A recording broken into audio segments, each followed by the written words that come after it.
Americans. My name is Amanda Broskell, and I would like to be your next president. I became involved with politics while attending college. As a student, I saw a number of things on campus that I thought were unfair. I became involved in student government and eventually served as vice president of the student council. This was the beginning of my lifelong passion to help others and change what is wrong. As a former mayor of a large city, I know what it is like to be an executive and lead. Also, as a former congresswoman, I know what it is like to compromise and work with politicians from both parties. I believe these qualities are necessary to be an effective president. As your next president, I will bring all Americans together, no matter what party you are from. We may not always agree on all the issues, but I can promise you that I will always be true to my oath, to the Constitution, and to the people. One of the largest threats to our country today is terrorism.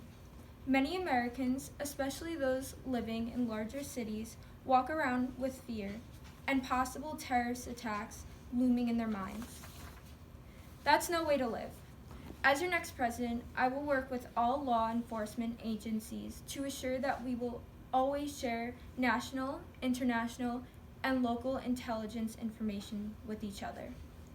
We must conduct rigorous background checks of all individuals entering this country, not just people from select countries. But not all terrorism comes from overseas. Much of it is homegrown. In the past, people living ordinary lives in America for many years have turned to terror. Just look at the Boston Marathon bombers. Although it is almost impossible to stop every terrorist threat, my administration will continue to work with all police departments across the country to keep our ear to the ground and root out terror before it erupts. This is one of my main objectives. This, of course, leads to our involvement in Afghanistan. Since we began our war on terror shortly after 9/11, the Taliban in Afghanistan has largely been scattered. We did, however, pay a huge price with the loss of many American lives. Those brave men and women have helped ensure our safety at home, and we are forever grateful. Although most of our troops have left Afghanistan, we still have several thousand troops there advising the Afghan military. Unfortunately, this is a necessary evil. It would be great if we could just leave Afghanistan altogether, but that would just lead to the Taliban growing in strength and posing another threat to the free world.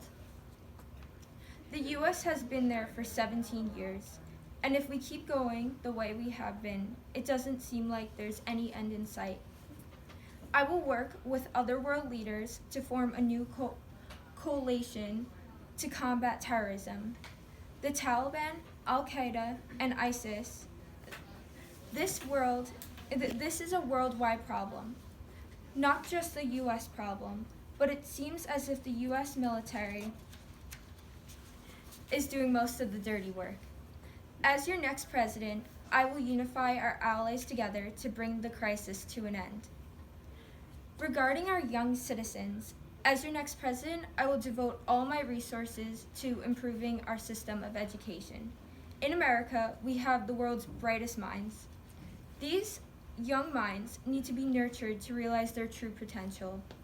As a nation of well-educated and motivated young people, we'll ensure that America will continue to lead the world. Even though the individual states have the right to control their own systems of education, as president, I will work with each and every one of these states to come to a common consensus. If we all work together, I know that our students will move this nation forward. I believe that one of the major problems in education today are the leaders, not the teachers or the students. Think about this for a moment. Who is in charge of your local police department? A cop who rose through the ranks. Who leads our military? Generals who also rose through the ranks. Who are our judges? Experienced lawyers who know the law. How about your supermarket manager? Yes, a former stock boy who proved himself and was promoted many times. But who runs most of our largest systems of education in America? Politicians appointed by people who know nothing about education. What kind of sense does this make? People who do not know, these people do not know how children learn. They do not know what teachers need, and they do not know how to effectively involve parents and the community. Do you know who should direct our education policy? Our best teachers, that's who. Take the decision-making powers away from politicians and give it to the professionals who have devoted their lives to educating children. There are so many problems with our system of education today. Our high school graduation rates should be higher. There's an inequality of education depending on the student's financial status, and the cost of college is too much for many people to bear. How do we deal with all these problems? For starters, we should look at other successful countries for answers. Why do some countries excel in math and the US lags behind? Why is it that many other countries produce bilingual students, but the United States can't? Let's appoint our top teachers to leadership positions and send them overseas to discover real solutions. We need to stop coming up with a new curriculum every 5 years just to toss it out because it did not work. This isn't fair to the students who suffered through an experimental curriculum. It's not fair to taxpayers who paid for a failed product, and it's not fair to us as a community because we did not fully develop the minds of the young people. This must change. The answers are out there. Other countries are doing it, and so should we. Unfortunately, nothing comes cheap. A revised system of education will cost money, and we already have a national debt of $21 trillion. As your president, I will work to lower the national debt. My team of experts and most economists agree that a little national debt is good for the economy, but $21 trillion is just too high. I promise to reduce it. Just like your household income, debt occurs when you spend more than you take in. Or in simple terms, America has to spend less money or take in more money, or do both. Unfortunately, we are at the point where I will have to do both. I believe that a small cut to military spending will help bring the budget to a more manageable level. The United States already spends more money on defense than China, Russia, Saudi Arabia, and India, France, and England, and Japan combined. In addition, it will be necessary to raise taxes slightly. I know by saying that I probably just lost a few votes, but I mentioned in the beginning of my speech that I will always be true to the people.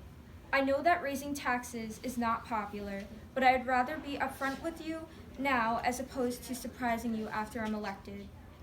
All the experts agree that a small increase in taxes would greatly reduce the debt. Any other candidate that says otherwise is just lying. I've outlined my platform for dealing with terrorism, education, and the economy. I believe I have a winning formula. In order to ensure that my strategies are successful, as president, I will appoint inspectors to check up on my progress of my programs every 6 months. If, for any reason, one of these programs are not performing as planned, my administration will make changes to assure that the American people get what they were promised. Next election day, I'm asking for your vote as president. A vote for Amanda Broskell is a vote for your future. God bless you, and may God bless the United States of America.